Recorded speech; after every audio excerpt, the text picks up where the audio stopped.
So I'm calling into order the meeting of the Duvall Cultural Commission at 5:31. Rule of business, find out who's here and who isn't. Counselor Damiana. Yeah. Counselor Frazier. Here. Counselor Brudinski. Am I getting that right? Brudinski. Here. Counselor Hernandez. Here. Counselor DA. Here. Counselor Tozer. Here. And you're not counselors, you're commissioners. Commissioner Conley. Mike. Not here. Does anyone know if their absences are excused? And really quickly, once you get your bylaws, you can figure out like how you want to go about the business of excusing Okay. and not excusing absences. Right now, you kind of don't have a rule around it, so you all in the normal course can decide to excuse absences or not before you have your. So if I were assuming to or not, we have a quorum. So first, second order of business, approval of the agenda. Are there any additions, subtractions, movements? Councilor McMahon, or City Administrator McMahon. Yes, I would like to add to new business an update on the city council's interim temporary rules on public comments that were approved in the last council. Does that need a second? No. Okay. Is it just a vote? You would then vote to approve them. In that case, let's call a vote for approval on this. All those in favor? Okay. All those against? It's unanimous. Any discussion necessary?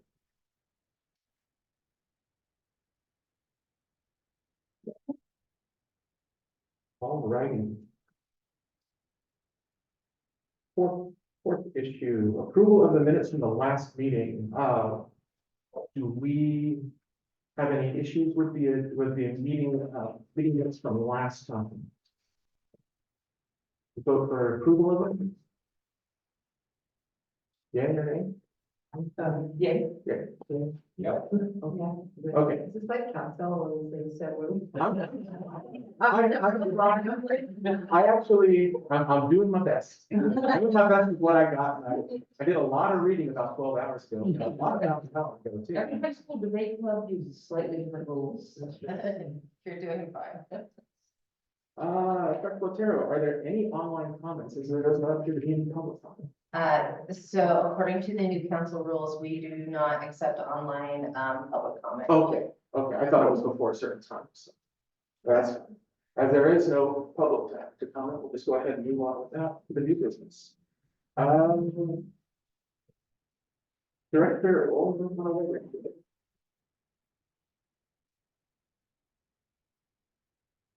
now, I am going to ruin this, but Director Lenishewski?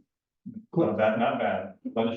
Lenishewski. Yep. I know it's Richinski, so if you have your say it, your presentation is available. You bet. We're just gonna fire that up. Okay, so Sorry, give me 1 second. So before we do. Because it's a learning opportunity as well. Yes. It's not collaborating.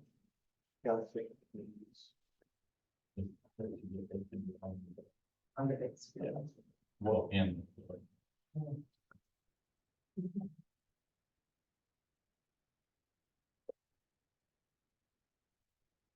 Sorry, Zoom is not being my friend today.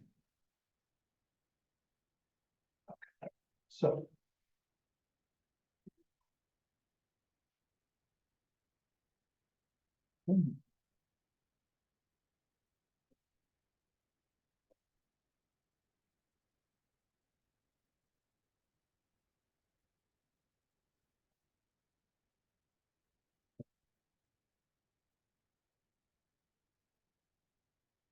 all right. So for those who don't know, I'm Steve Lenishewski, Public Works Director. And several of you around, some of you more than others, some of you a lot more than others. But yeah, we would like to bring 2 items today from Public Works. First is park signage. So you may or may not be aware, there's very little signage on our park system and it is not consistent per se. Park system, so we set some budget aside to do that this year. And I think the guidance from this committee would be helpful, because it's not like there's anything set in stone as to what we should have, how we should have it, there's no rules on where it should be. Another thing that will become part of this later is naming, there's no codes on naming things, so that's a little further down the road.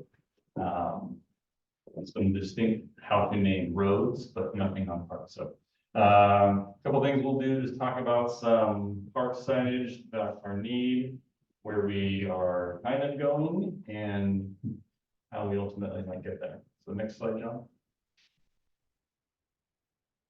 So we have about a dozen parks throughout the city.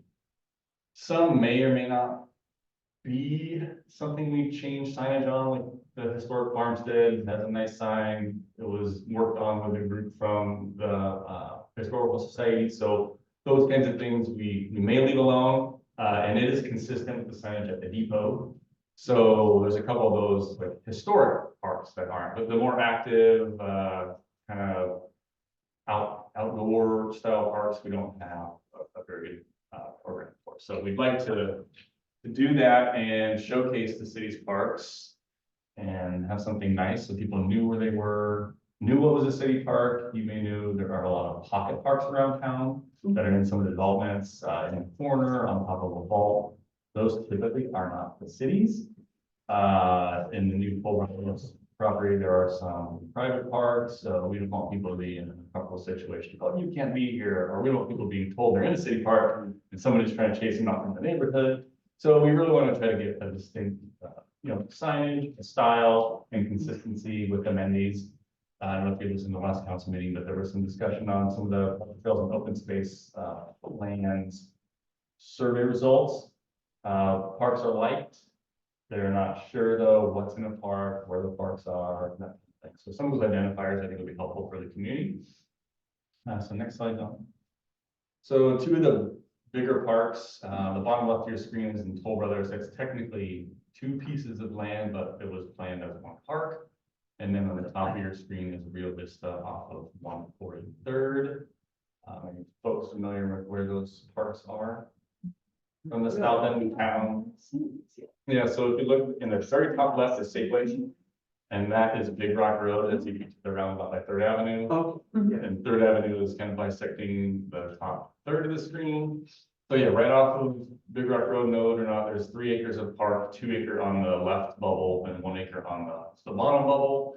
And then there's about 3-ish acres above 143rd on Rio Vista. A lot of that is passive with wetlands, overlooks, and some trails. But there is active park space, pickleball, basketball court, that kind of stuff is over there. So we don't have names, we don't have signs. So this is a new problem. But part of the old problem, next slide, John, is, what we have and where we have it. McCormick Park, the bottom left, you have a nice entrance arbor, but again, no call it green city park sign there, letting you know where you are. We share the trail with King County that is in the cities, but there are blue with kind of hand signages on the trail, so you're on the King County Trail. People don't know what we have. Are there restrooms? Are there picnic benches? Are there covers? Are there swing sets? We get it here and there. Is there camping? So those are kind of the things we've taken into consideration. Bottom right is the Big Rock Sports Park. It has a big stone outside that says Big Rock. Again, you can't really see when you're driving by. If you're not from here, because you're just wandering around, oh, is it a city park? Is it something else? Or school back there? Because you can't see the property. So something to help people know where they are, what they can do on some of these properties. Top right is Hicks Park. If anybody knows what that is between the Cedars of Duvall and Cameron Park, a little cut through road. There's a little, kids call it Spider Park. It's a little climbing structure that's kind of the shape of an orb. Again, no signage at all, so those are, you know, the Judd Park is on the right in the middle, and sign is about the size of the clerk's screen there, so it's not very big. So that's kind of where we are out in the city. Next slide, Tom. So this has been in our thought process for quite a while. So these are just some typical signs we scoured the internet for, or somebody walked by a park, or they were in an area where they saw these things. So these are, don't know how, you know, overly fancy and wordy we want to be. Yeah, I certainly have a budget, so laser cut Oak Creek steel is probably out of the question, but Well, something. especially given how many parks we have. Yes, yeah, so it'd be nice to have a policy to kind of go with that. Hey, when a park is over so many square feet or has so many things, we can put a sign on it, if it's in cities, so some simple stuff. So the style, you know, construction type, what's gonna last us? We typically don't have a huge budget all the time. So it is something to keep in mind. You know, color palette, parks traditionally green and brown. There is a national standard. Symbology is very helpful, again, to be consistent, not only with our city, but state and national parks. So that's very typical of the bottom left, the little circles in the vertical part of the sign, those are standard. You know, signs for biking, walking, running, equestrian, sports, same with the top left. You can see the little symbol on the bottom. I'm sure you've all seen those at parks around the state and country. The ones in the middle are a little more like maybe overlook or trail type. So yeah. Yeah. Is this the sort of work we typically commission a graphic designer for, or is this something that the commission puts together? Not necessarily, depends. Depends on how simple we want to be or not. Like, I know this is a cultural commission, but it's quite a few folks who have an artistic background. So I don't want to sell you folks short. That is not my toolbox. So, very much top left works for me. So part of the other part of it too is the logo. Like, we're a little ahead of ourselves. I think the city is looking at some logo work citywide. I don't know. Yeah, I want to pop in on that. But. yeah, we have a survey that's outstanding to the community. It's open for another week on a variety of issues. What kind of events do you want at summer stage? Do you want to update the logo? What do you think about facilities in the city? So I asked, you know, quite a few questions. I looked on Friday at some of the initial results, and by and large, the community likes our logo. And doesn't feel a strong interest in updating it. And it's a, you know, not a huge lift, but a fairly expensive lift. We'd have to, you know, change these trucks. And so, I haven't talked to council about it. I will as the mayor, but right now the community doesn't have a huge interest in updating our logo. It might be worth refreshing the color palette of our logo. So that's the initial thought of the community regarding our logo.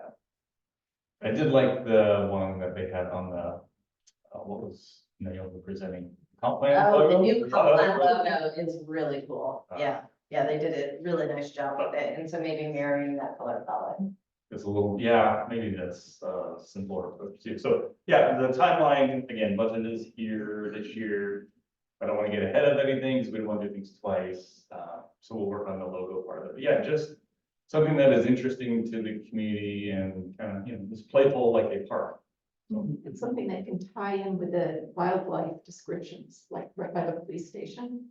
You know, they have the, Yeah, so I think the signs themselves do not have to be something you would have at like an overlook for, you know, bird watching or anything else we might have. There are a lot of things we require on not only our properties and amenities, but some of the development, if you're in a wetland or you have a rain garden, some of those types of, you know, just outdoor style information. But it would be nice if they did tie together. At least the people know whose it is. That's kind of part of our issue too. One, we're not selling our parks, and then two, nobody knows it's the city park, it's something else. Where am I? Even in Duvall, I don't know where the heck I'm in. So something that stands out. Yeah. It's a process. I asked the chair if I could speak. I was gonna wait for questions till the end of the presentation, but at this point, you're welcome. Yeah. No, I would agree the left, I use parks quite extensively across the country and the symbol, yeah, I do not agree with that. Makes it easy. So maybe John, next slide. I mean, you've all seen all these symbols, you know. I don't think we're gonna have spelunking or cross-country skiing. They're on there. They're pretty awesome.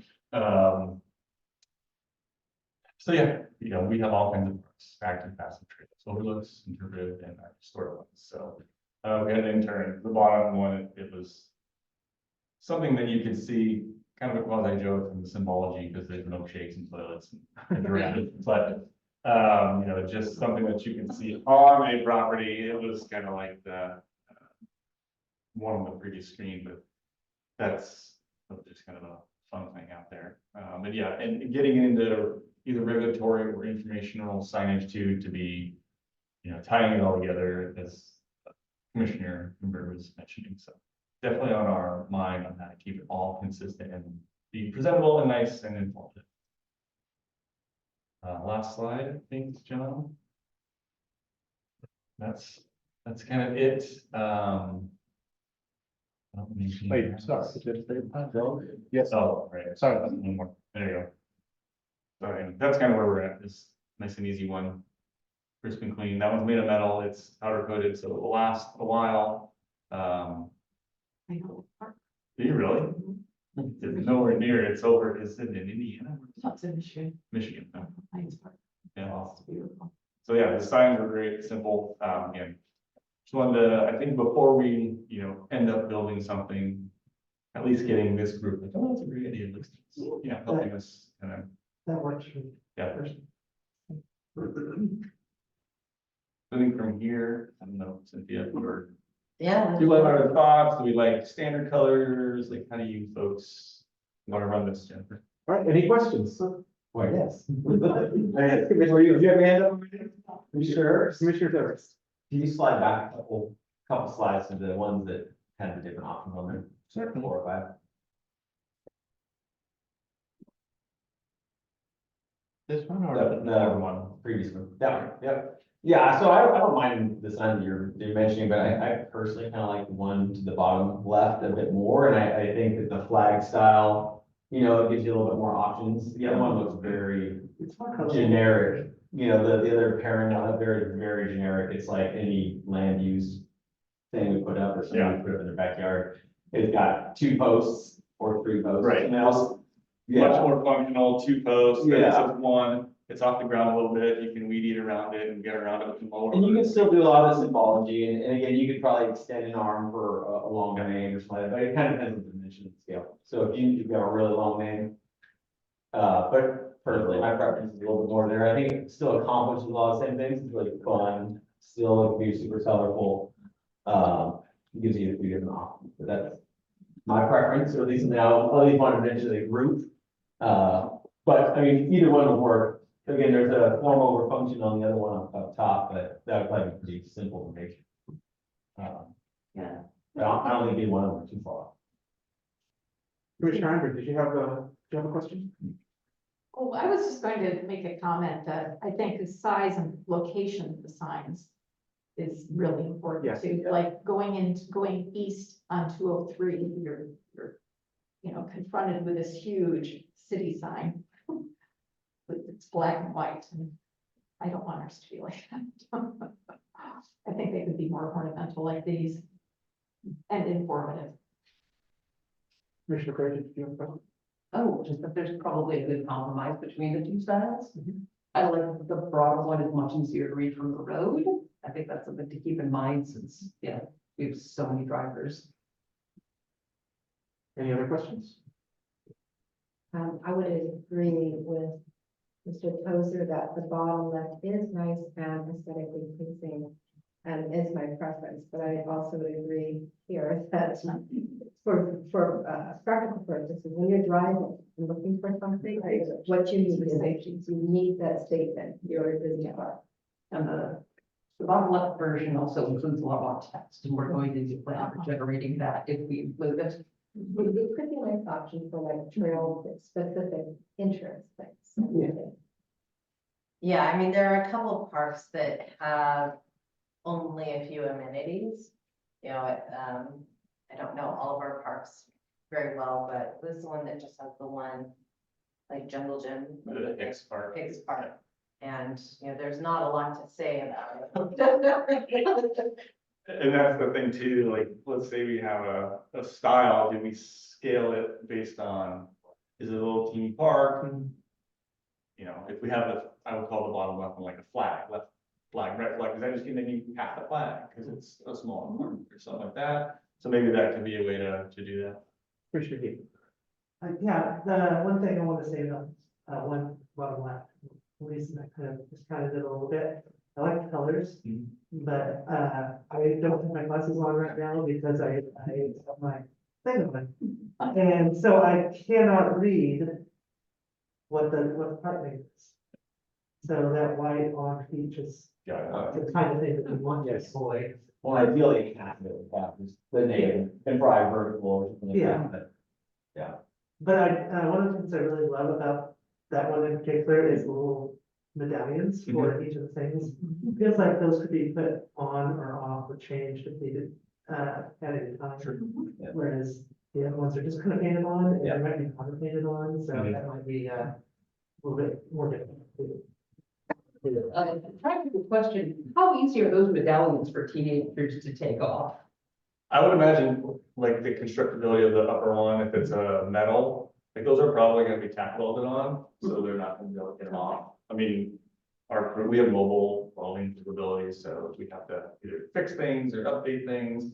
And most of these we would build to like slide out, unbolt it, take the whole thing to the shop. Yeah. Okay. Have it worked on and then bring the whole thing back. We're about to do that on some of the main street, like the little green signs, so hoping we'll go with, and then I'll that. Something to consider, I've got a lot more teenagers here. Yeah.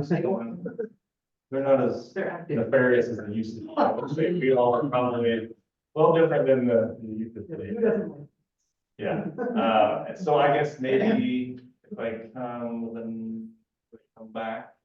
But I can see like.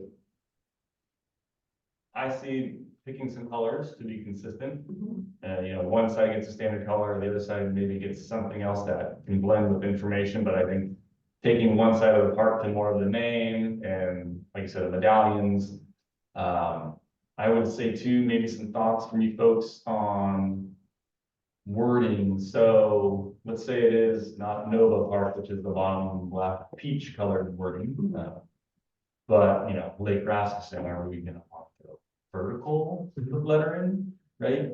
I think that's, you know, I don't know, I create like some pumps, I say, I don't want to do this. You know, you could have Lake Rasmussen and I don't know, you go vertical with both, or vertical with the longer one. So just some of those things would be helpful for people to decide other than me. And the size and the amount of text. But I think it's for consistency's sake, the text height's gonna have to be the same no matter what, so do we like. You know, like parent, is it a capital or lowercase, or is it all caps? Do we, I don't care. I'm a big fan of small caps. Yeah, small caps. Oh, so like, Nova, and bigger than the OVA. Yeah. The all cap style. Sorry, it was a graphic design. Yeah. There you go, that's great. Well, one thing we could do is put this on the next meeting's agenda, in between now and that meeting. Have the group give some thoughts, a couple options. And then we can provide Director Lanishevsky some feedback. At the next meeting, so you all have a little bit of time to consider what was in the packet, think about what you like, and then we can come back to it. In my presentation, I can give you a timeline of what 2024 looks like in terms of making some decisions, and this issue is kind of in first quarter, and we're luckily at the very beginning of the first quarter, so we have a little bit of time. But Public Works has a lot on their plate this summer, and we want to make sure we give them enough lead time to get it constructed. And it helps to have examples too, I'm sorry. Quick, Arrow, can you go back to that slide, please? Oh, I haven't said anything yet, because I was looking for everyone else to go. Sorry, certainly, of course.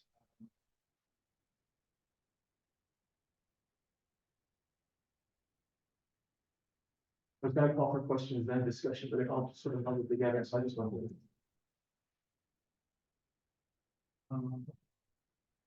This great stuff. So one of the things that I'm really big on personally is I'm what they call a road geek. I study highways, I study roads, I study signage. And I'm a big fan of that top left one, the Parent Heights part. It's clear, it can be seen from the road at a good rate of speed. It's got the icons, which means you don't have to read biking, walking, cycling. It's got the icons right there on a high contrast. So again, as you're driving by, you can clearly read it. My only real concern with having something that big is size and colors. First off, we're definitely gonna want to have a specific Duvall brand of colors, perhaps the one that we currently have in our logo, or if we refresh the logo. And on top of that, the size of it, because that's a fairly big sign from what I can tell. Does Lake Rasmussen need that kind of sign? Whereas does the Taylor Landing does need that type of sign, would need something that large. I think that what we would want to do is try to figure out a good compromise on that, maybe find a palette of colors that we want to use for all of our signage. And go for something along like that. That's just my suggestion.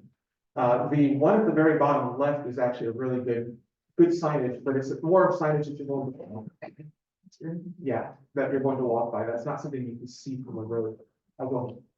Is it possible to use the same fonts and shape language and have two different signs based on, if it's below this many square feet, we use the smaller sign, if it's larger than, we use the bigger sign? Yeah, I think technically, Councilor Hernandez was mentioning, when you're on the highway, everything is a little bigger. If you notice the street sign on the highway, it's about 50% larger than the same street sign, you know, off of 145th.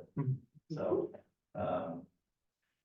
the notes I got, there we, I would say probably 3 distinct sides of signs, a highway version, and then a large park version and a small park version. So, and small park can be either number of features or literally the size. Hicks Park, small and small features. Judd Park, small, but has more features, you know, whether you know it or not, right? It has porta potties, so you get the restroom sign, it has swings, you get a swing sign, it has a picnic table. Soon you should have a color. So there's, you know, a few, so I think that's like a little hierarchy we can develop. Another question would be, do we want us to work on some designs for this and vote on them, or do we want to call an emergency meeting? Because I'm sure the signage would have to meet some sort of ADA visibility, and on top of that, basically be spelled out how we're gonna do all of our signage. So would that be something we want to do, or something that we want to call?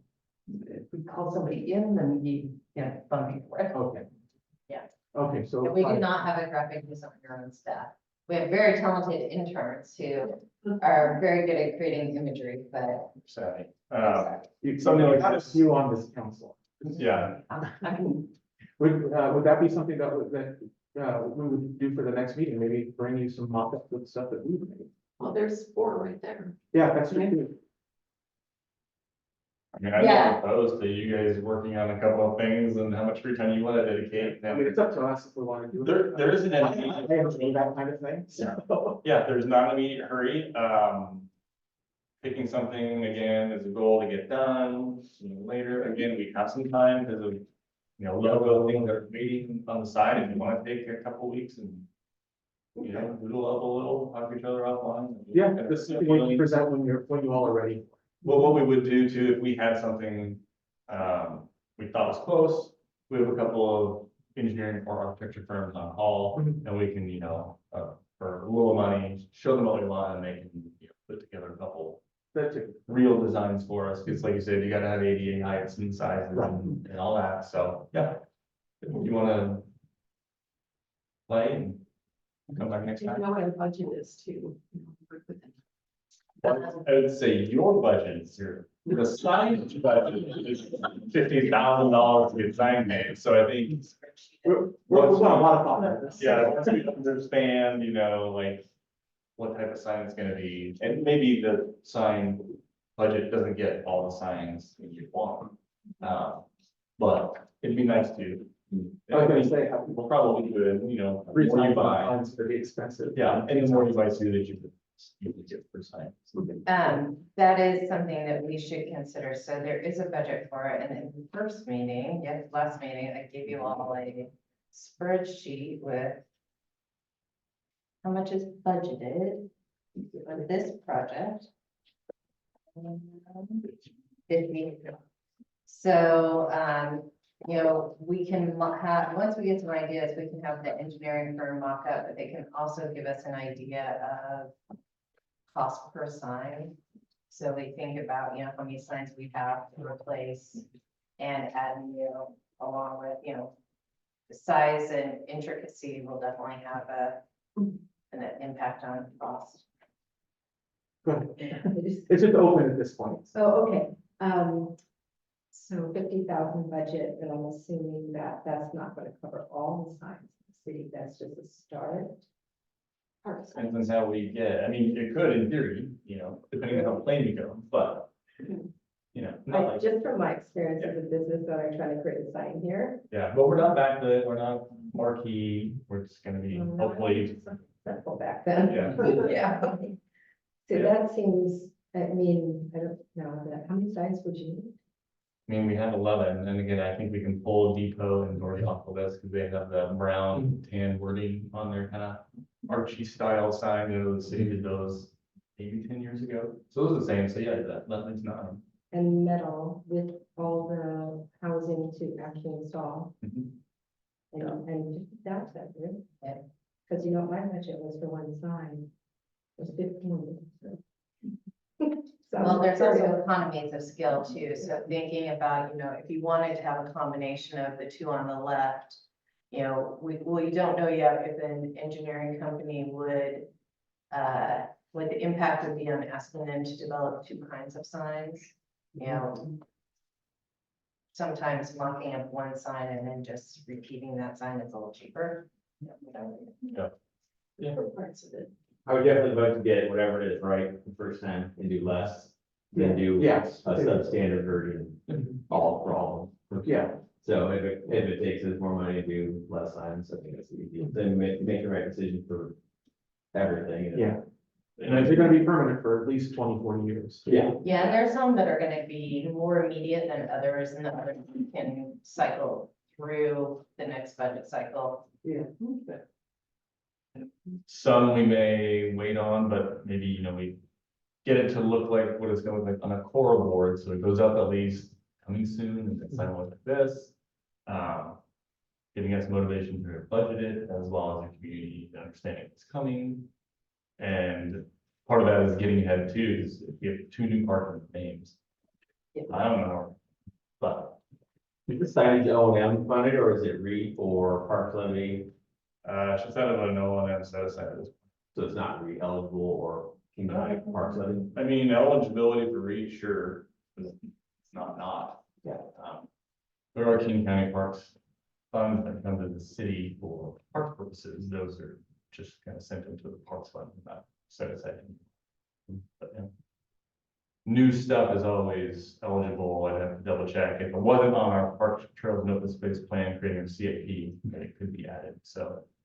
Growth related funds for those folks who aren't used to city budgeting, operational monies are really different than capital monies, and some of the capital monies come from a source that has to be growth related. But it has to be something growing your system, whether it's a park system or a food system. Any further questions or discussions? Have a question? All right, in that case, we will move on. You get me? Yeah.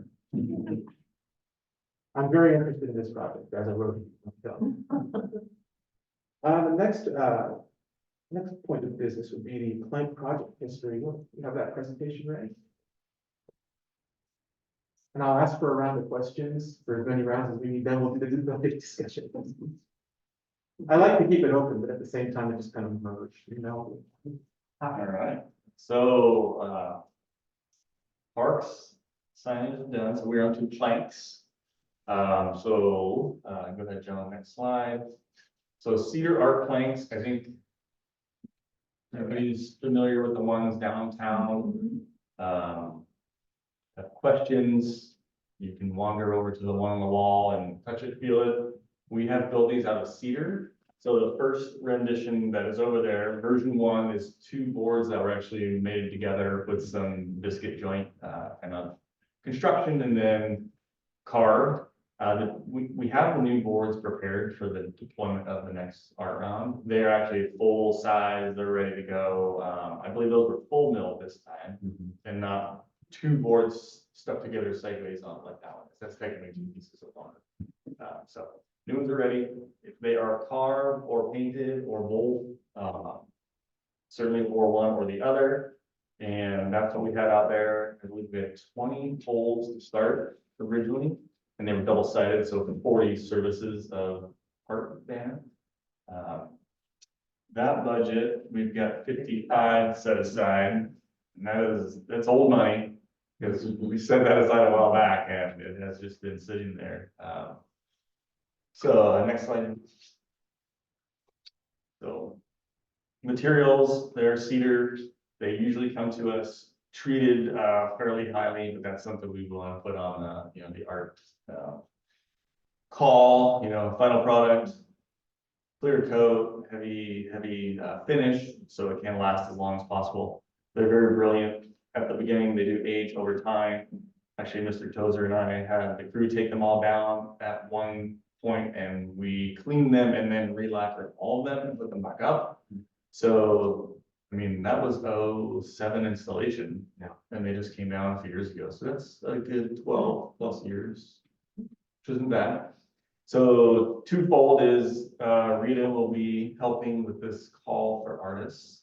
You folks will be helping with the artists and that kind of selection, so to speak. Again, not my bailiwick. We give you material, we install material, somebody else does things to it, it looks like what it looks like. There's lots of stories. I didn't put one on here, not purposely, but Mr. Nikki may remember one board that may have had Inuit woman, maybe too risque for Duvall, modified. We had a modifying session, So, which we will record. so yeah, that's, it's a fun process. Hopefully we get interested artists, hopefully, it's somebody to banter with about that. I think we had 5 artists the first go round. Bruce, Jackie, Dan, Jolie. Julie, and then we built the canoe. Yeah. Who said it was one of the? No, it's Bruce and Dan. Yeah. Yeah, Bruce and Helen, right? Yeah, so I think it was 5. So it was a commission per, and they each did 4 each. That would be 20 times 2. So yeah, staff can work on how that looks, how you guys then interview and review. We had them bring in like fence boards with some kind of quasi design on them. Cool. They may be able to show you their own work, I'm sure if Dan Control it all, hand carved, there's things all around. So I imagine he may be interested. The second phase of the plank project is we have 40 of the old planks that need something. So what do we do with those? Next slide. I have no brothers either way, but we could put a call out for people to build benches out of them, or tables, or nothing. You could auction them off, put money in the kitty for art stuff. Like, I don't know. The world is your oyster. Within whatever legal confines we can provide you. So yeah, that's kind of a simple one in my mind. Like, you can make story portraits around town and they can go up, like, I mean, like that. So think about that. There's no answer tonight, but if you guys want to talk about what you've seen, what you like, what might be nice, they're all in, again, go knock on them. They're solid. There's no rotting, there's no damage. They could be cut, they could be pressed, they could be sat on, they could be built into a box and made into a column. Whatever. You can make a parquet out of all of them, put them on the wall somewhere. I don't know. How do you put out an announcement? I mean, it goes in the Duvall newsletter, and where else? How it should be- Yeah, that's interesting in today's world. That's something If you hand me, so by policy, so the new art policy requires a certain level of, announcement, so we would likely put it in the Seattle Times as well. Let's see, Used to say the piece. yeah, there was a paper of record, so in our case, it would be the Seattle Times. We're checking ourselves out of that to some extent, right? Let's see. Classifieds or- Steve, Just gonna, so that, my question is, is that from the very first phase of the planks, and you've changed the planks now, so you don't need. We this have. floating? Yeah. So is that why the planks are they now just one skinny board, is that what they are? they're one board wider. Yeah, They're the exact same width overall, but just one board. Because they fit in the same bracket. To go back. they were initially supposed to be 18 inches wide, so they actually. Yeah. They were. I see. That's not how, but then the second. Quick question, was there more to your presentation?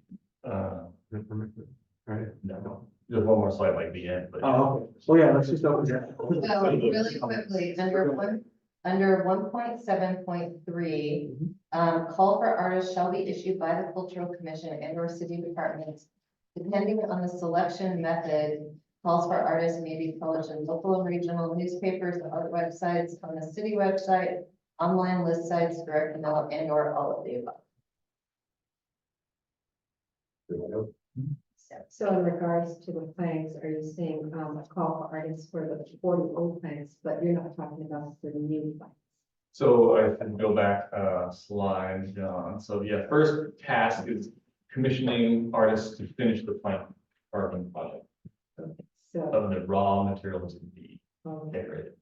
Half there is. they have to, okay, so can I contribute to the conversation? As I work extensively on all phases. With the call for artists, my question would be, are we going to change the method? Because the original method was fairly restrictive to that, it was like value. Oh, that's right. Yeah, we had And then it kind goes of some like. qualifiers. Yeah, North Bend, Mhm. and so in honoring value artists at the time, there was a very restrictive policy about that. And in the last round that we did, when I worked with Alana, it was extremely difficult when we had that limitation. Because they're, carving and doing this is, not a lot of folks do this. And we found we were in a situation where we could not fill all the spots. And so the question would be, are we willing to change that idea? You see what I'm saying? So one opportunity you have is to make a call for artists. Be as specific as you might like, right? Valley-wide, start there. If we don't get respondents, we can go back out. Nothing stops us from going back out and expanding that reach. I mean, yeah, you could do it to, maybe you lived in Duvall at some point, and now you're in Florida, or are you in, the greater Puget Sound area and understand the historical significance of Duvall's own, art palette. You guys, And that's a then great question, and I completely forgot that was. Yeah, And I don't think this project, in terms of how we spend the funds, is restricted in any way. There's no separate policy attached to delivering this product. so then the other question would be, as you recall, it was based on the history of this town. And all the elements had to tell the story. So the planks basically are stories. Mhm. And they are considered chapters in a book, the narrative of Duvall or the Valley. And so that's why they were trying to keep it as authentic as possible to local people. But if we do open it up, which could be very interesting, the other factor that we really struggle with is the Native American part of that history.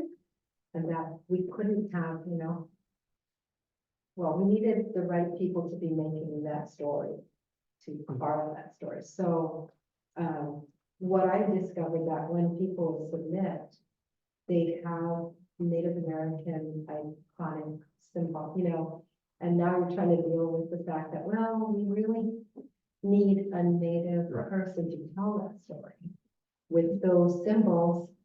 You know, like that's the Snoqualmie language, and that's done by tribal people. So that's another, with the plants, a really sticky thing. And one of the things that we could do for that, I'm very, very big on getting indigenous voices in history, very big, is while we restrict it to the valley, to the tribes that the land was in the valley, we asked them specifically. And I know there's multiple, because there's overlapping claims and such, but we asked all of them to do it. And that may get us not only a few more carvers, but definitely tell the story of Duvall from the actual sources. There was a discussion about wanting to make sure that they're involved last night. So, And I believe at the last city council meeting, Mayor Pro Tem came, his last name I cannot remember for the life of me right now, was actually going to contact the Snoqualmie tribe because they had reached out to us to offer assistance on possibly something like this. That would be something that. They did meet this morning and they're gonna meet monthly now. This was not on their agenda. So really, I think it's up to the commission to decide, this commission. You know, whether you want to go in a different direction, whether you want to honor the original direction, because the funds are not restricted. And so it's kind of up to you. I think, you know, I'm not from this community, and so I can't really speak to whether how the community would feel by taking a different direction. My personal opinion is the community probably would like to see the original intent honored in some way, but how expansive you make the call for artists, it's kind of up to you. And you could take a percentage, say 50% this and 50% no hold barred. Do you still have the submittals from the last round? There's quite a few that were submitted that like were right on the verge of being commissioned, right? When things fell apart, but there was some really good submittals. Paper boxes. I think the boards are gone and then the paper submittals are storage. Yeah. Because we're going to remodel, so. There was some really neat, like Dan Excel was one of them. There was some papers, there was really nice ones that, again, that effort's already been accomplished and the whole second half was kind of slated and ready to go. And it might be that this group wants to look at some of those, maybe they like some, maybe they don't, and then go out for a call, but if there's enough there that like, maybe people are still interested, maybe they're not. Yeah, I would say that might be so aged out that those people may not, That's one, They may not, yeah. that's they may something want to try again. we may want to look at the submissions and then find the ones that we want and then contact the artist and say, are you still interested? Absolutely, yeah. Start. Might be a shortcut. Before we say yes to that, so one of the reasons that you have staff assigned to this commission is I'm the filter for how much staff is going to put into your requests. And while we're in the middle of a remodel, we might not make a huge effort to get out everything that we received. Oh, those are off, yeah. Those They're, are offsite in somewhere down. Oh, So they are not going back to, yeah, it was one of those containers, they come, you fill it, and then it goes inside. Oh, yeah. It was something. they're not over. They're not in the red one. Yeah. Gone forever. They're just- Yeah, I Yeah. was trying to be politic about that, but. But I can tell you from working on the last phase, Dan Patrol did fulfill his commitment to that, and I think, well, whatever we have left, it would really be good to just start fresh. Yeah. And I think personally, it'd be super cool if the tribe people got involved with this too, because that's a very wonderful part of the history of this area. So, And I don't know their capabilities, but even such that, you know, when we write that call, like, hey, we would like a Native American Duvall, Snoqualmie Valley specific group. Please come forward, and even if you are not a carver, be willing to share a story that maybe we can tie you up with it. Well, that's And partner them. right. If somebody's willing to help. Yeah. Who can cut and they can collab together. Totally, something like Yeah. that. I think that could be the case, I don't know. One of the things I was gonna ask too, Lou, definitely, if we're gonna take the old panels and reuse them. Whether turning them into benches that will be sat on would be considered offensive. That's something we definitely want to ask before we start working on that. Some artists probably just gonna be like, oh, hey, my art's getting used, other ones are like, don't put my art. That would be something that we would want to. So the policy does call for, I don't know if it fits into this category of D, accession, D, yeah. page 6.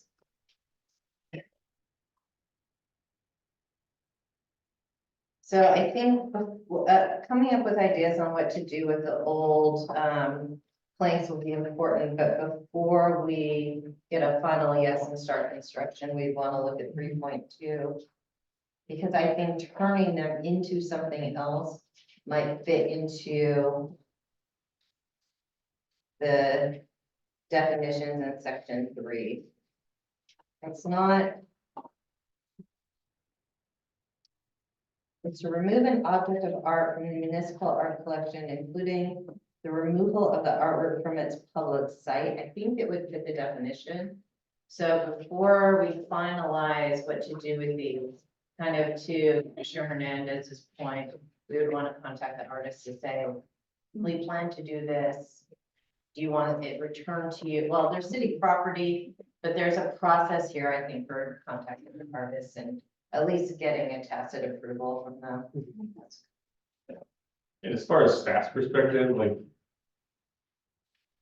We would like them to be figured out how to be used somewhere, right? I mean, Like you- stored, Yeah. it should be somewhere. Yeah, yeah, Like stored somewhere, and then we'd end up like the, archives for the New York Museum and all these things and storage here and there, like. I wouldn't mind having those reused, it's just a matter of Yeah. making sure we're not missing opportunity. Totally. If they're short, it's just only thing that, the library might be able to. What was the question? I can tell you the answer. Is this kind of thing that the library don't want to display since it's a story as well? The library has such an extensive art collection that is insured and they don't even know what to do with all the art they own or store it. Like the New York. There is a section of a library property that is full of de-annexed art, that they review regularly. We should make that. I guess I have a question about like, because the other commissioners were discussing this very thing. They wanted to install somewhere where you could view them and go see them. And then there was even a discussion that I thought was kind of fun, is to create like the treasure hunt. And you have to go find them. I think that. It was one of the commissioners discussed it, but, and I thought that was cool, but the question I would have then for practicality is, could that be done, without all this maintenance and added monies to take care of it wherever you find Right. or place them? If you place them in a forest, it's going to, the animals are going to. So to that point, if you walk the trail. Go down main trail at the depot and then go right. There's those 3 totems that are above the little sandy beach. Those are part of a totem carving that was the city kiosk. Unfortunately, those were direct buried in the concrete, so the bottom. But staff, the fellow on staff was quite artistic and, hey, how about this? Yeah, sounds great. So we did that. So they are outdoor based. The issue we had with these just on maintenance per se was their location. On a post, minimum 10 feet off the ground, 30 feet. Not the easiest to clean or restain. But if they were, made into some kind of, storyboard, like those 3 totems down there, it's about that height. Staff could install them. They could be maintained over time. As long as it wasn't, against some crazy location down 500 feet down a trail that you only get to, a trail that wide kind of thing. But that's the ideas I think we're looking for to make ourselves stand out. But, we have 10, 12 parks too, like, One of each. maybe part of that story goes in each park. You could, But- or then you do the treasure hunt. Each artist has a front and back set, right? So there's Technically. these, or no, I think they have 2 sets. So Because they're too tall. Streets. Original ones were 2 of those tall, Yeah. and both sides of So those. you can almost make a cube for each artist at Mhm. a few parks Right. and build it on a pole, but it's tall, but Yeah, it'd it'd be that height. be pretty, well, it's that plus one more. But if you had 1, 2, 3, 4, you can make one, like you said, cube cube. at 10 foot high. Yeah, but since some of them tell a story, I don't really want to separate the top and bottom halves. So it would be a pretty tall installation. But I think that would be something I think would be a neat idea if we don't find a way to use them, I think that we should give first right of refusal to the artist, hey, you want these for $1, otherwise they're going in the burn bin. I would hate to see that happen. No. I would hate to see that happen, so. No, and one of the impetuses for bringing back the cultural commission is a real commission or a real commitment to add art to the Yeah, city exactly. in a visible, meaningful way. Yeah. I mean, I can see for telling a story going around. Yeah. You know, for installation purposes, typically on poles of height, the hole is 2 plus 10, so 2 feet plus 10% of the overall height, so if that's 20 feet high, you know, we have a 4-foot foundation hole versus 10 feet high, you know, 3 feet, doesn't sound like much, but it's less. I think you know, that height there is plenty, and I think you could, the idea of the key sounds really doable, and it'd be the coolest factor to go along. Yeah, we're talking to the artists anyway about if they want the work back. We can also ask, like, is it an appropriate way to turn this into like a 10-foot walk around instead of 20-foot panels? And more on the scavenger hunt. I mean, it might be nice to have these distributed and then have maybe a scavenger hunt on the point, so people are encouraged to seek out and look at these. Betsy McWhinney did a really nice scavenger hunt with, that was pretty much Native American based this summer. And you would, after you had found the spot that they were talking about, you did a little postcard. I could see that for maybe Duvall days or something. I'm really big on the scavenger hunt idea. Sticking one, favorite park is pretty, at least the bottom part of it is incredibly forested, but it's also incredibly visited. That would be a great place to put one and just start. People start seeing that and they're like, oh, well, where do we have them elsewhere? And not all of them have to be hidden. We could literally put one just on the side of the road somewhere that grabs attention, something to grab that attention.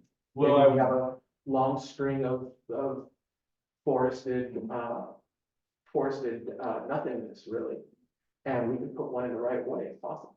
I don't know if we legally could do that, but it would be Well- something to grab attention. The right way might be. Well, we would have to look into that. I think planning for,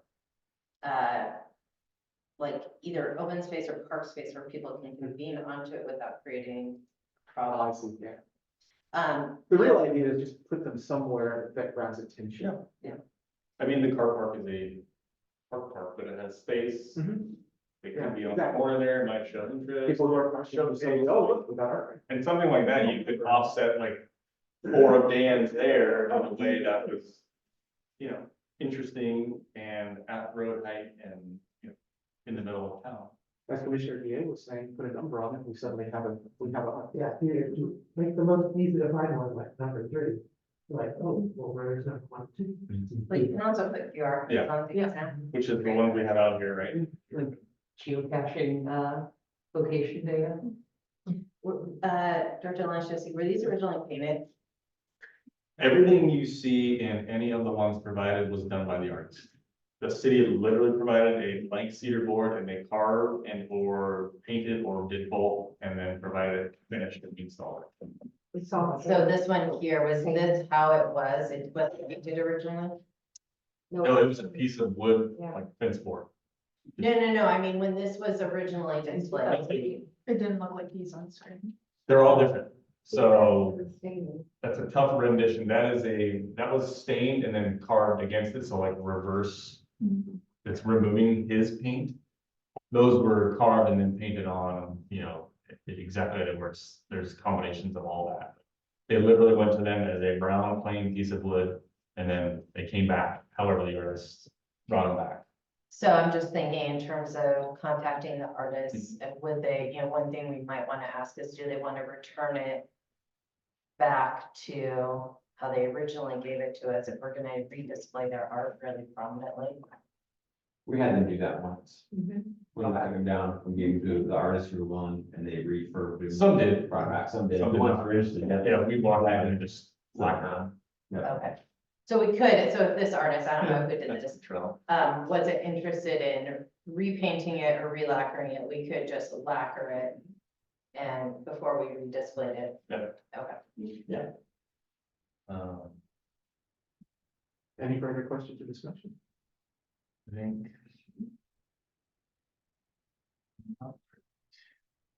Something came in my mind, speaking of and all that, but, yeah. So- Options would be good. Oh, no problem. I didn't mean to not do that. No, So one of the things that I forgot to do with the highway summit, I'm gonna do with this is what should be our next steps? What's our homework for the next meeting on plank speed? Just looking into it, trying to figure out who the original artists were, contacting them. What do you think our next steps should be for this? You contacted my, gonna do something with it, but we really should kind of know kind of what we want to do about it. So more discussion on this? Well, the artists, understood that, that became a space. So when we did try to work with them again, they were like, do what you want, we're fine with it. And so I think you don't have to worry about them. But there is a body of people who really love the Pisces story, so we're not going to. Yeah. We're going to honor that. And I think that the next steps would be probably to really consider what would you do? What would you do with these planks? And do you want to create them in places in various places, or do you want to make a wall? I think that would be. And will there be a little story underneath or any, any reference to Duvall, the city of Duvall, or just some random hole in the neighborhood? I remember them talking about wanting to have a little story because there's cool stories that go into each of them. They all have stories. I think I had it in my file somewhere. And putting that little story underneath, but again, that's a budget thing. it could be really, I mean, the QR code, you snap it and the whole thing pops up. It's not a big lift. I am concerned about how much information we have from the original board. I have it. Yeah, the other information we had is on the website. Under the tab. And Yeah. it's the information we had for the flag, mostly, hand. All that. But we, I don't think we haven't had Bruce or. I have, Yeah. I think I have everything. Okay. Just saved it for this time. Yep.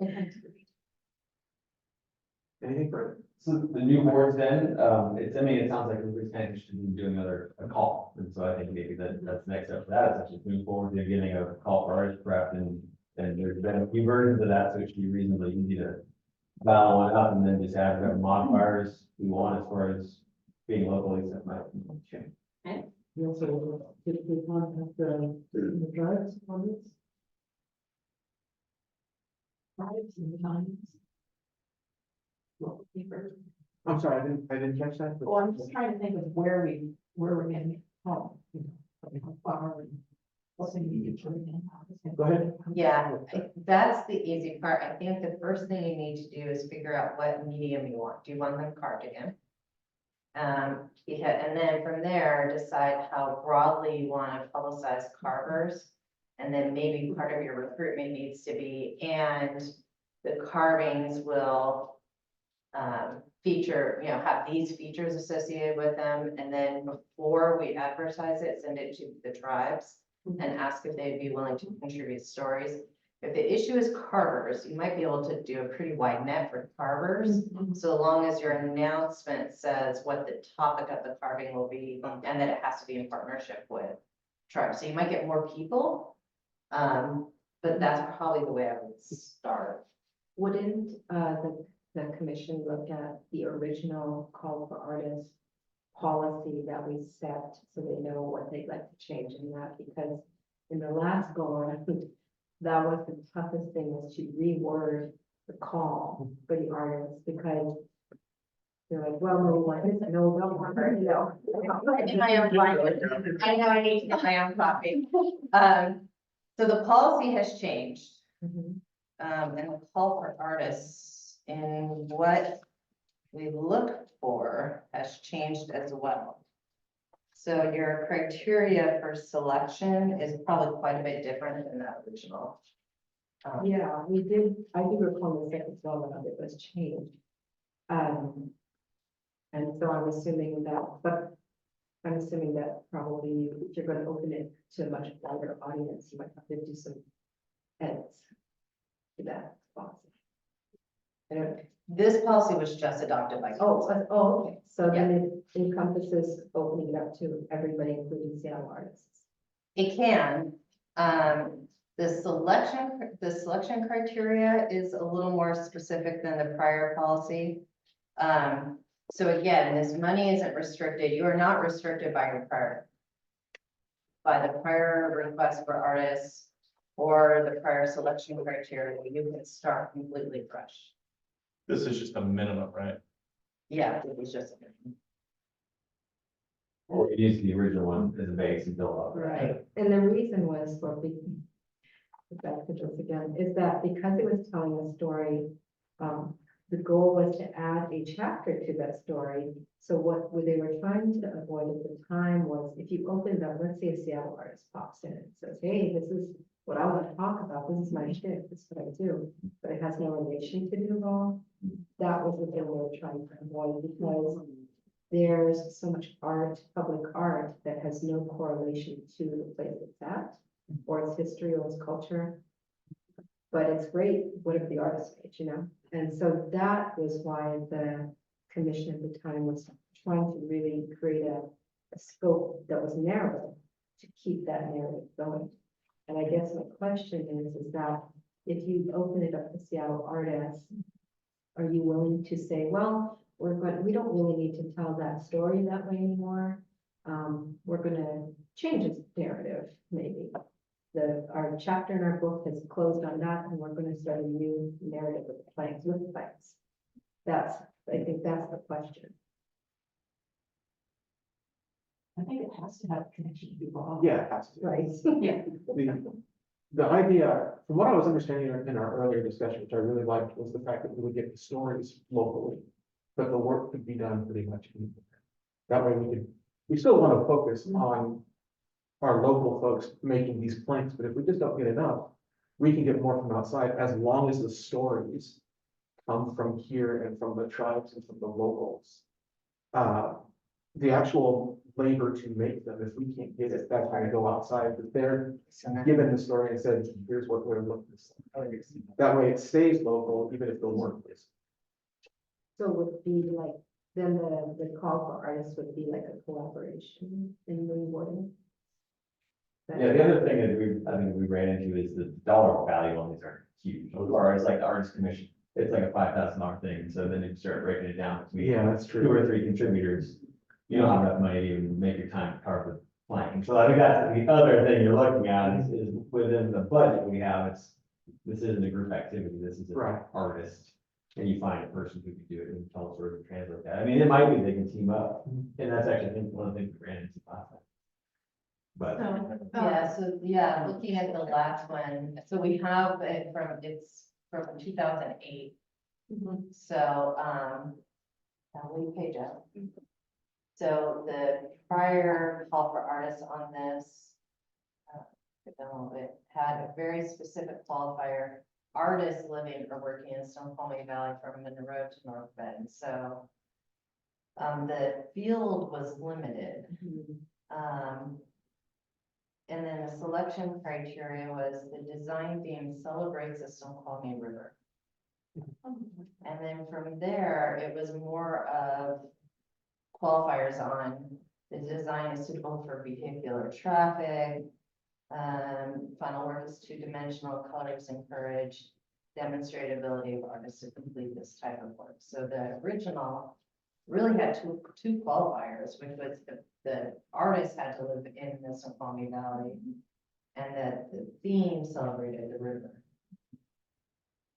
So it's up to you all to decide if, what qualifiers and limiters you want to put in. Coordinator Moreno, did you have a question? Oh, I was just gonna say we can send this out so you Yeah. all can take Yes. a look and then make. That'd be great. Yes, I would love that for all of us. Hopefully I'll skate there this week. Actually. Rita, is that something you plan to share on like a OneDrive, so there could be some editing, or just send it to them Oh, raw we for can now? That's what I've done in the past. Is Yeah. there a different way that would be better? Depends how much they want to collaborate on any edits, but. I've My business. I've collaborated with a lot of people with writing work, where we put it on a OneDrive or we put it on Google document. No, I'm not sure. That way- I'm keeping it. Stuff that I change actually marks out that says so-and-so The changed change. this, Yeah. and so on and so forth. Yeah, we can make a Google Doc of it or some kind of. And then staff would just say, hey, we have 8 posts left, or we'll go confirm how many actual posts remain. Mhm. We may or may not lose one set for opportunity's sake.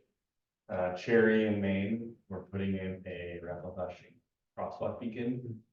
Based on how much stuff is in the ground, we may not be able to put in a foundation for a post or a new crosswalk sign. So we may have to use the side of that corner somewhat at WashDOT's direction. And somewhat, just practically speaking, there's really not a lick of dirt underneath that sidewalk that doesn't have pipes or conduit running under it. So that may behoove us to lose one. But we'll count and see where we're at. And wash out these things. We may not get a crosswalk and. But, yeah. Yeah, but in Hanover, we'll see mimic river. Right, It goes all the way back. Yeah. Yeah. Anything further? Done with me, fine. Yeah. My fault. Sorry to keep you so long. No, you're fine. All right, so the next thing we have is Administrator McNabb with the biennial planning time.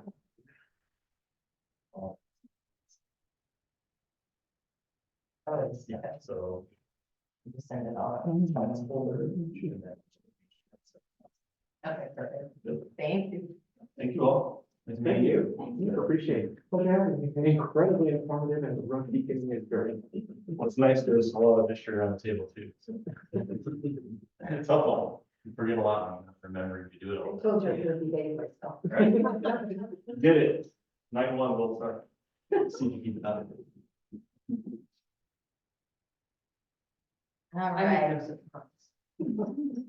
So I have one slideshow with both topics, so, John, if you could fast forward. So just based on some of the feedback. Let me know what this, no, that was it. Yeah. The All right. first one is, so based on the last meeting, you all had some requests on kind of helping plan activities. What are the to-dos? And so I tried to create some information to help inform on those topics. So that's number one. Okay. Okay. So this is not set in stone. This is just how I read the public art policy and the new municipal code on the planning timeline on a yearly basis. This year is gonna look a little different than it will look annually. So and this doesn't talk about the projects, it talks about the other stuff that's in the new municipal art policy and in the code. So, in Q1, initial development of a biennial work plan and a council presentation. So the code requires at least 2 presentations to council every year. And then it anticipates a third depending on what budget year you're in. So this year, in Q1, I have a presentation to council, but it's a little early for that. And you already have a work plan, meaning the budget has already been passed and there's work that's already been anticipated. And you're just getting started. So you wouldn't necessarily come to council in Q1 and talk about your accomplishments, because that's getting started. But in a normal year, you would assess the prior year's accomplishments and activities. You would have stakeholder feedback on community interests. There's a section in the policy on getting community feedback. And then you would come to council sometime in the first quarter to talk about last year's accomplishments.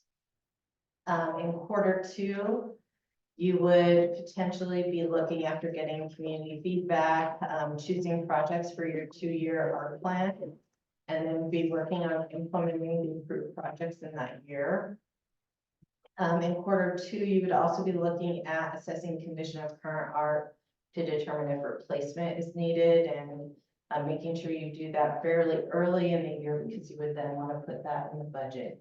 It's not just the new art, but it's also budgeting for repair and rehabilitation of existing art. And then probably in that quarter before you develop your biennial art plan, you'd want to meet with city staff like Director Lenashevsky. You'd want to meet with Laura Thomas, the Community Development Director. If you have ideas for placement in certain places outside of parks, she'll have some feedback on permitting and sign code and all that kind of stuff. So you would want to meet with city staff just on the efficacy of your projects, and we will help you anticipate the cost of those projects before you put them in Q3 into a biennial art plan. So this is work that will have to be done this year now that we're looking at Q3, because we are going to adopt a 2-year budget in October and November. So this year, we're at the end of our biennial budget and we'll begin prepping for our new 2-year budget in June. You would potentially, and this is a suggestion, it's not a requirement that's anticipated by either code or by policy, but I think it would make sense in Q3 for the chair, co-chair, or even the full commission to meet with the finance director to talk about what you have in mind, but also funding sources.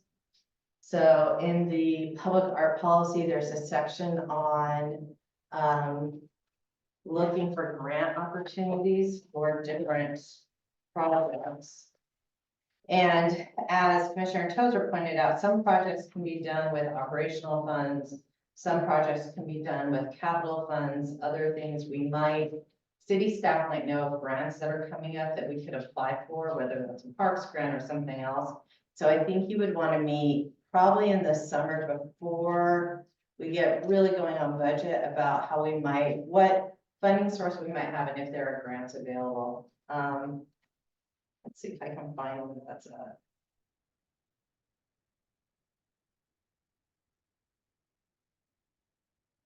think it's in the biennial art section. Yeah, so in 1.6, the last bullet point is identification, and that's the biennial work plan. Identification of any known funding mechanisms for public art in Duvall. So the biennial art plan asks that we specify that. So you'd want to meet, hopefully, fairly early with finance director Bethel, and she can help you with that conversation.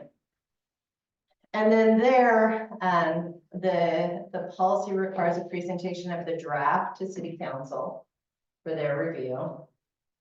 And then in the final quarter, working within the budget calendar on getting the annual plan adopted. And then you're going to want to, I think, internally look at an adoption of an annual work schedule. So you picked, say, 10 projects. How do you want to pace those in the 2-year period? Prepare a report to the community and to council on work and assets with the assistance of staff. And then the last point is just for this year, which is draft and review bylaws, appoint your members, seek approval from city council. So when you finally get bylaws, the new public art policy municipal code revision require that the bylaws be also approved by city council. So there's no timeline though on getting your bylaws done. But probably in this year, you want to get them drafted, written, and adopted. Next slide. Oh, well, before I move on, that's a lot of information. Any questions on this slide? And again, this is just how I interpret the new code revisions in the public art policy. Some of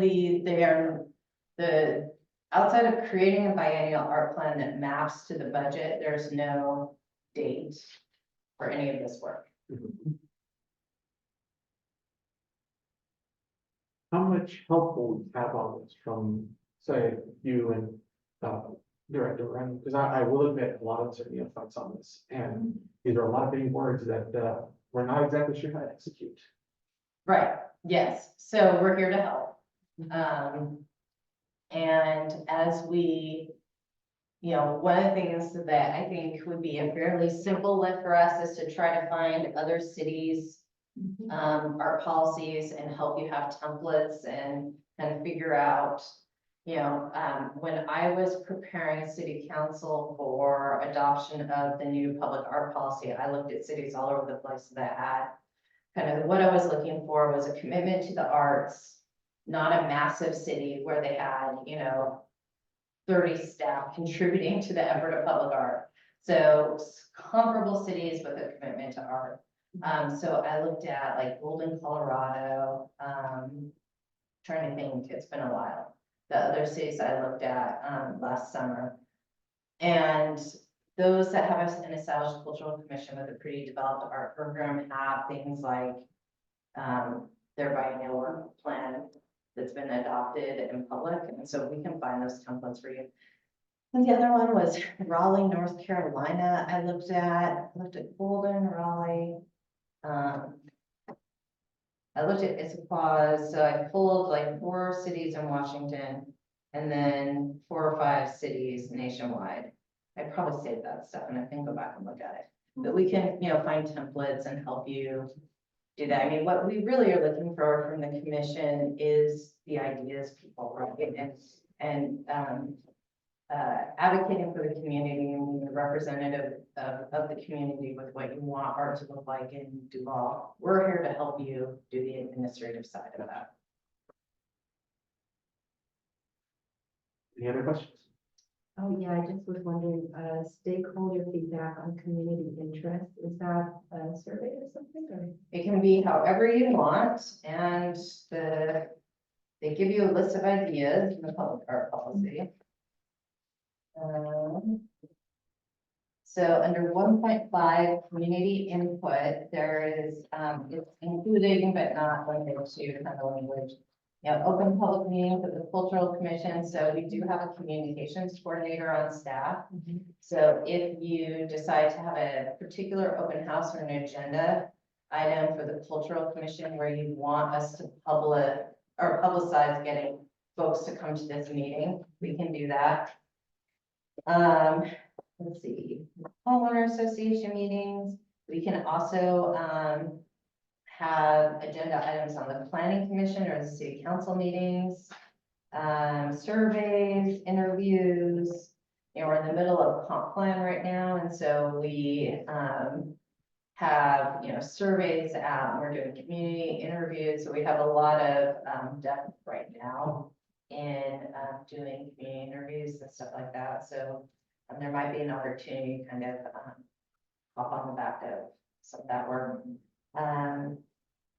Public meetings, forums. I mean, one of the ideas that we've had, and I went to one of them, Councilmember Naplin and I did a booth at the farmer's market this summer. We could do a council chat. I mean, there's lots of ways to do it. So kind of sky's the limit on how you go about doing that. There's no required methodology for getting community feedback. Just that it says community input on public art projects is part of the overall conceptual design development and is an essential element of the public art policy. That's how it reads. So if it says February, the timeline, does that mean the commission has to sort of achieve that in February sometime? No. No, and again, this year I think is gonna be really different, right? Yeah. Because we're giving you a work plan that is not of your creation, not of projects you picked, that all has to be done in the 2024 funding year, which means invoices spent, call for artists done, so that we can close this year out. So this is not your normal year, and this does not reflect normally what you would do. There's no requirement you do it in February. However, if you're thinking about getting your biennial art plan passed by council in August, September, one of the questions they're going to ask you is, what community feedback did you do when you picked the projects? And so if you do that work early in the calendar year, you won't have to go back and redo it. So Yeah, I was just kind of thinking more of like timing and practicality. it makes sense. It has to be done by August, but it can be done anytime. Yeah. Preferably sooner than later. Yeah, because the public art policy, we started this August second week of August. I can't remember exactly when it was on the city council agenda, but it went through revisions August, September, October. And so they had a lot of input, a lot of thoughts on what they wanted the new public art policy to have. And the biennial art plan was probably the thing that held up passage. Not for any negative reasons, other than it was really important for them that the biennial art policy have some methodology on collecting community stakeholder information and that it reflect the will of the community.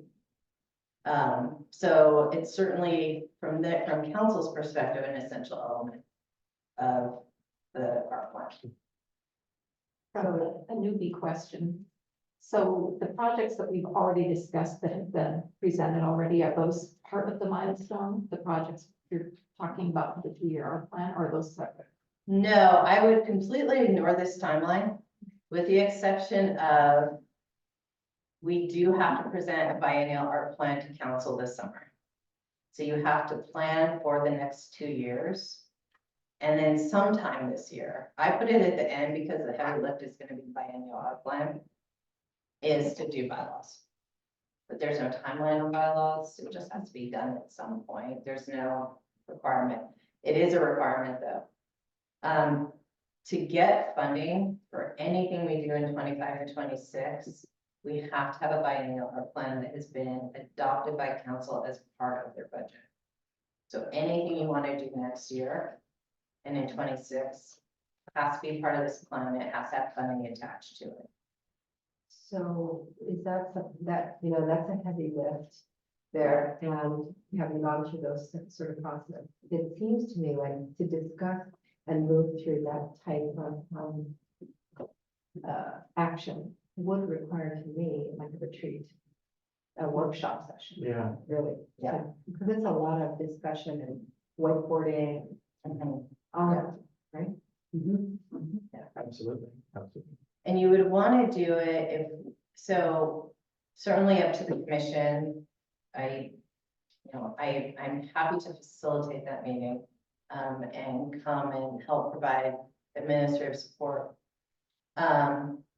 When you think about what needs to be achieved for the biennial art plan, I mean, you're gonna want to have that work done. You're gonna want to have the ideation and the thoughts about what you would want to see in the city developed, I think, probably June, July at the latest, because you need city staff to help you cost out those projects and plan for where you want to put them. With keeping in mind, city staff is also doing their own work. So, you're gonna want to meet with Steve. In June and July, Steve is also doing all the work he needs to, as he would say, build pipes and, valves. And so the faster you can conceive of the types of projects you want to do, the more we will have the capacity to help you realize those.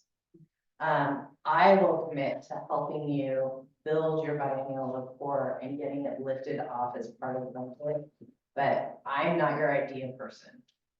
I'm here to write and help and cost and plan, but what you want to do in the city, kind of very similar to Director Lanchewski is, for the commission. Any further discussion, any further questions?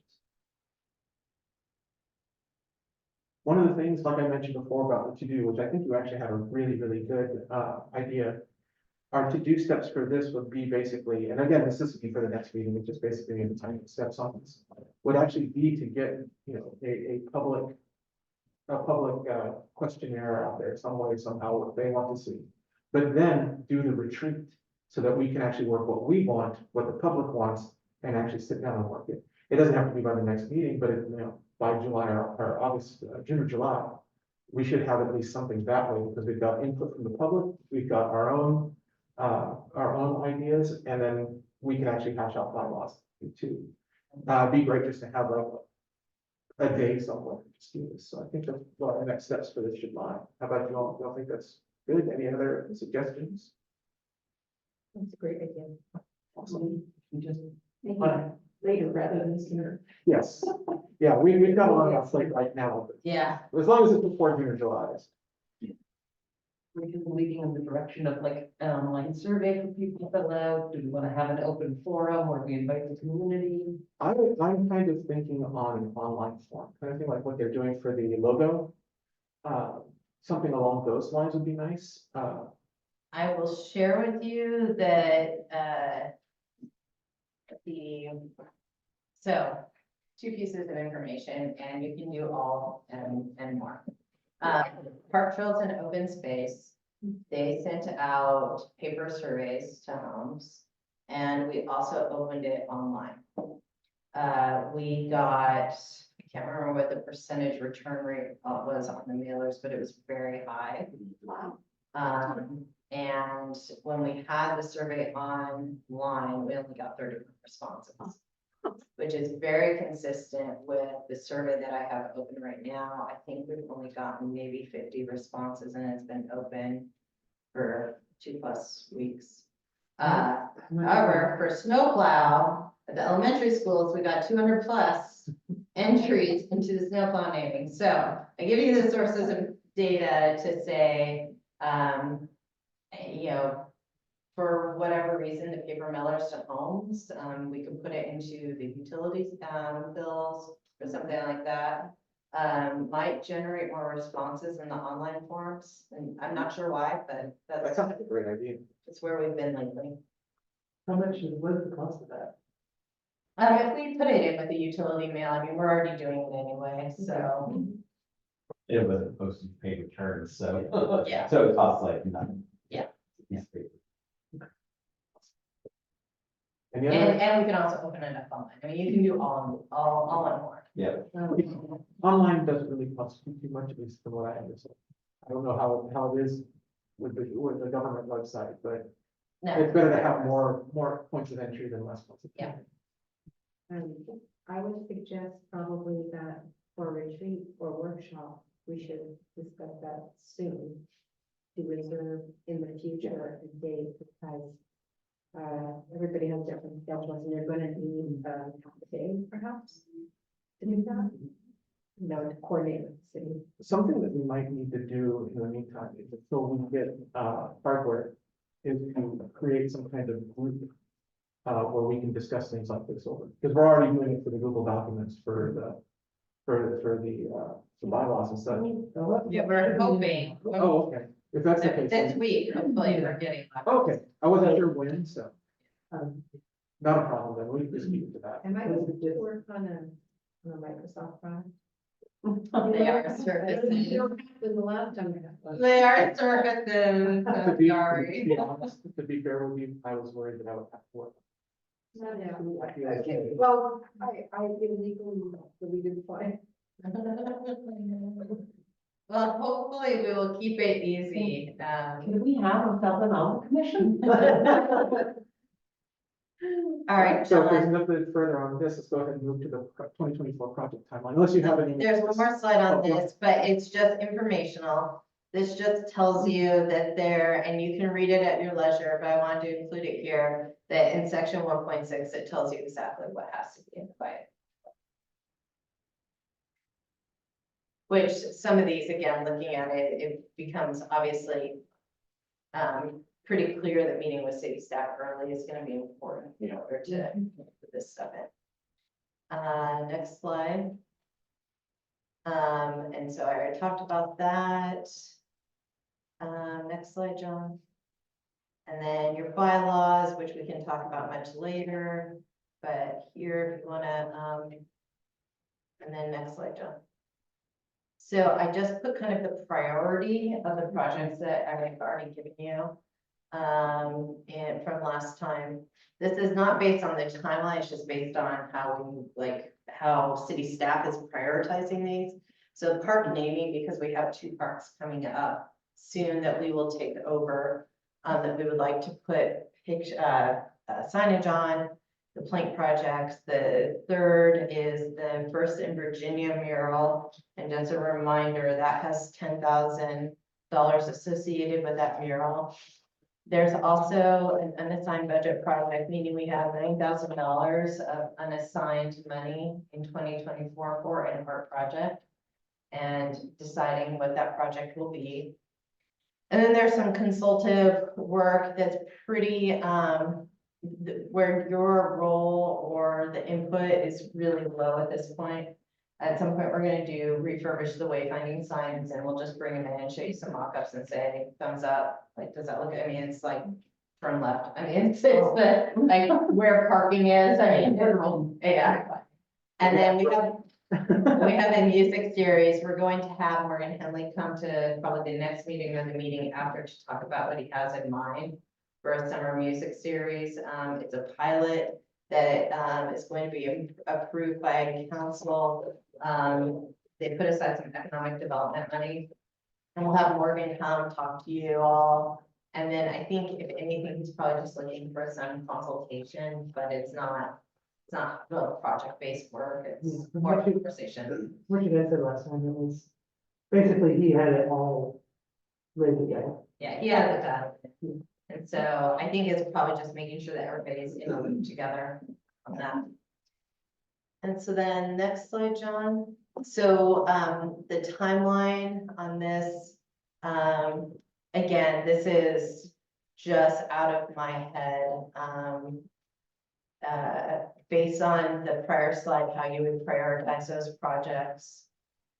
January through March, meeting with the tribe, Public Works, Community Development. On the signs, process for choosing names of the parks. We'll have Steve come in and consult on the wayfinding signs and music series. And then March through May, the Plank project. I'm also mindful here that Public Works, we can't dump on them all their contracts at the same time, because they have programmed a whole bunch of work that happens also. So from Steve's perspective, if we could kind of get a contract signed, contract negotiated and signed with the engineer for the park signs, get the contracting done, and then start the work, and then go next to the next contracting call for artists. So we're not doing everything all at once. That'll be a little easier for him. And then once we do those, getting a bid out, call for artists for the mural at First in Virginia. With the hope that, maybe by end of summer, September, that work gets done. And then in July through the end of the year, that final project. And then, working also May through November on the biennial plan.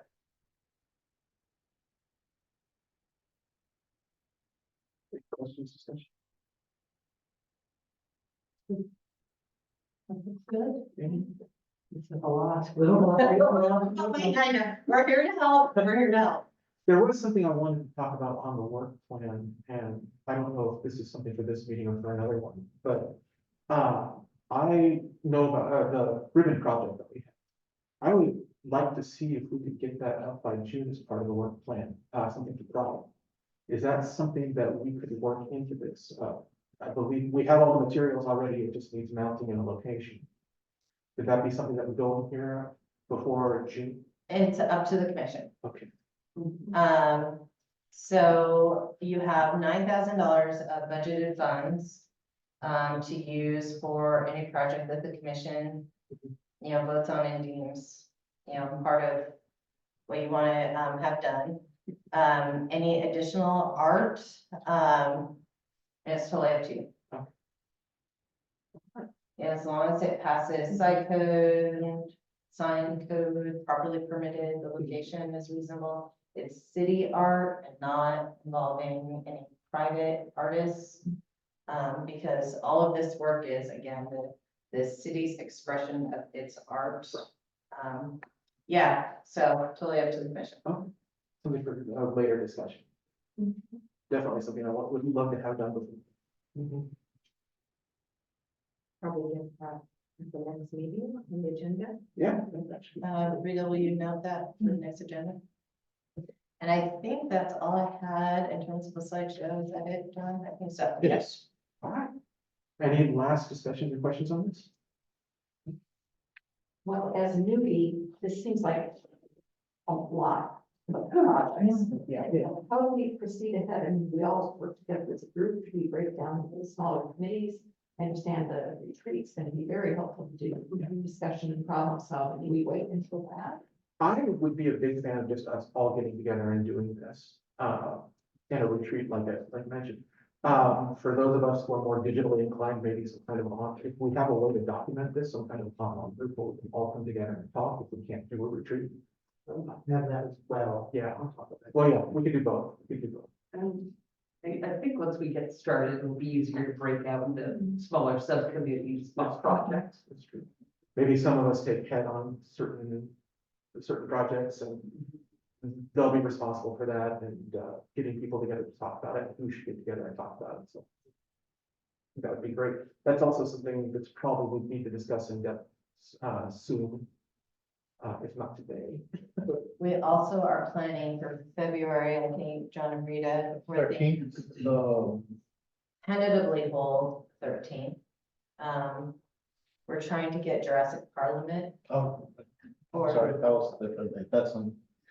Okay, sometime in the next, so we're trying to get the new planning commissioner, the new civil service commissioner, and the new city council member, along with you all on the library boards and training on being a newly elected or appointed official.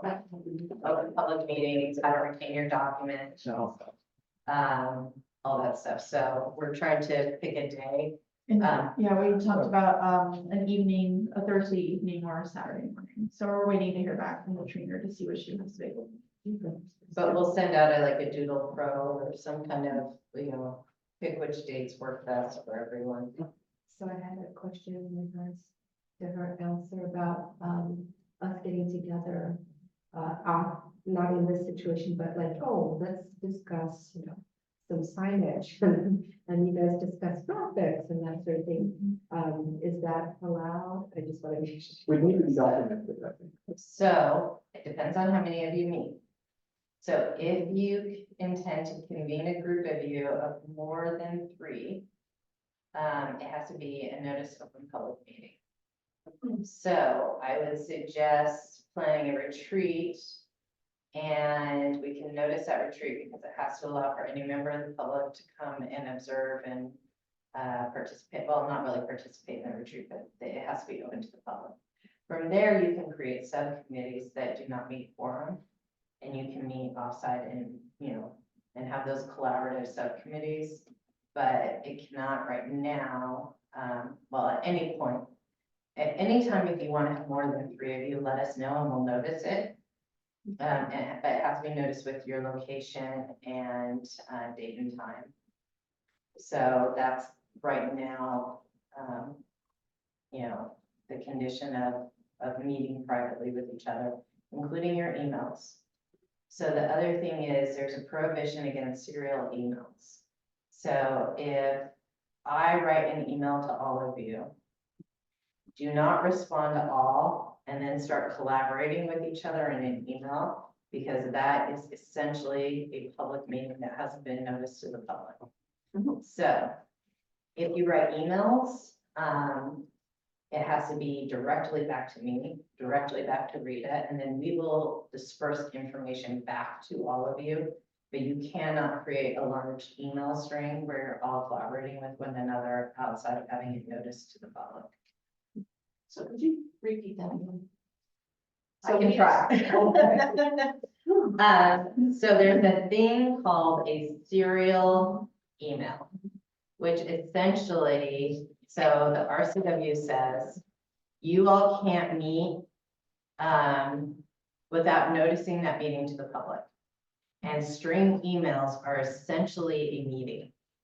So if I email all of you, you cannot write back to that email reply all. Is what you're doing essentially is meeting with each other and providing each other feedback and comment without notifying the public that you're deliberating privately. So, which is why we need to get training set. So we're gonna get, Yes. so we're gonna get someone in to like, you know, do training on how do you handle your emails. For now, though, the best thing you can do is not reply all. Reply to me, reply to Rita. We will collect all of your responses and then send them back out to you. That rule doesn't apply to Rita and I. It only applies to all of you as appointed commissioners. Something else. No, It's a lot, and then the other prohibition is, if you are meeting, only 3 of you can meet together. So if you all go get coffee, and you say, hey, whoever can drop by at 4 o'clock, at Starbucks, let's have coffee and talk about something. If a 4th person comes, somebody has to excuse themselves. Does that include personal, just if we happen to get together for Thanksgiving or something? Well, there's an optics issue, so I don't know if you've ever observed city council meetings. So at the end of the meetings, like the council members will talk about personal things, like how are your kids? Oh, I've been skiing, I'm going scuba diving in Costa Rica. But they break off into 2s. We all, or 3s. They also leave the building. So if like one of them wants to catch me and ask me a question, 2 of them will stay with me and ask a question. But they don't all stay and wait for me to answer.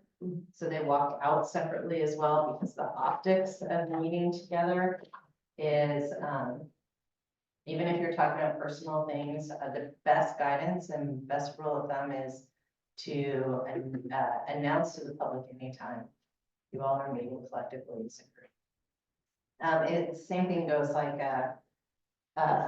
meetings where all of the council members and the mayor are invited to go, like the Snoqualmie Valley Governments Association, all of us are invited to go.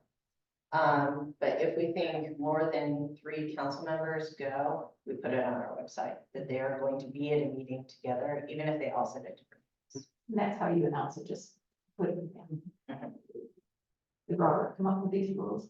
No, it's RCW, our state legislature came up with this. Something that we might want to put on the agenda for next time too is, now that we've gotten all that set up with like who can talk to what can talk to everyone, is each of us taking the head of a project and assigning it to ourselves. That way we can all start, okay, we want to have subcommittees and such like that. But I also don't think that we should vote on that until we have everyone here. Because we don't want to have someone who's got a project simply because they weren't here today to vote on it. So. Well, we actually do have Brandy here. She was. Oh. Oh, she was here. Yeah. She dropped off. Yeah, she had, technical difficulties, so she. Oh. She made an attempt, so I'll make a motion to actually have her. Is there a second? Second. And that, I believe, is it. We still have the unfinished business of the lack of a chair. Oh, go The ahead. other thing, I just, we added to the agenda, I wanted to advise everyone of the council Oh, procedures yes, yes. change. So on last Tuesday night, city council adopted an interim policy that applies to all commissions until future notice that they will not accept Zoom oral comments for any meetings of city council, planning commission, cultural commission. And that written comments that are submitted will no longer be read into the public record, but instead will be provided to council prior to a meeting. And the same would go with this commission. So if we receive written comments, if the clerk or Rita receives written comments, we will not read them into the record. Instead, they will be delivered to you all prior to the meeting. The RCW requires that we can have written comments and that they be provided to the deliberative body prior to you all making a decision. So at this point, the only public comments that are going to be received are for those who attend city council meetings in person, or this meeting for planning commission. City council will be reconsidering this policy as an interim change. I think it's on the calendar for maybe March 5th, sometime in March. But that's the policy for now, is adopted by city council. Any questions, comments? Sorry about that, I forgot to put that in my notes. The final point of business is the election of the chair. However, since council or Commissioner Damiano isn't here, do we want to actually do a vote on that or wait until we have a full council? Wait. Votes. I'm good for waiting. That's three waiting, anyone? Are y'all okay with that? All in favor of waiting? Yes, I'm sorry, my brain skipped on that. Yes, all in favor of waiting. We'll go ahead and table that for the next week. Or I'm sorry? we just need a majority vote, or do we need, what we need to pass? We don't need or we, it's just a majority vote, however, we simply want to have everyone here for that kind of vote. Yeah, your voting rules, unless you amend them by bylaws, is simple majority. I'm not 100% sure what good of the order is. That is if anybody attended a meeting or met with a community member and they want to share it with each other. The reports. Does anyone have any individual reports to give for the good of the order? We're all kind of new, so we'll probably know, especially since we didn't know we were supposed to be residents of that. If not, then I will go ahead and adjourn the meeting at 7:21. Thank you all for stopping by. Our next meeting is.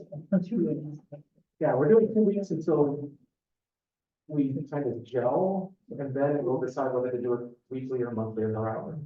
I like it. No specific plans not between now and then, but. No. Thank you all for your counsel and helping us. Yeah, We're all of involved. course. It's our pleasure. Do we keep the bindings? Yes, they are yours, and the books are yours.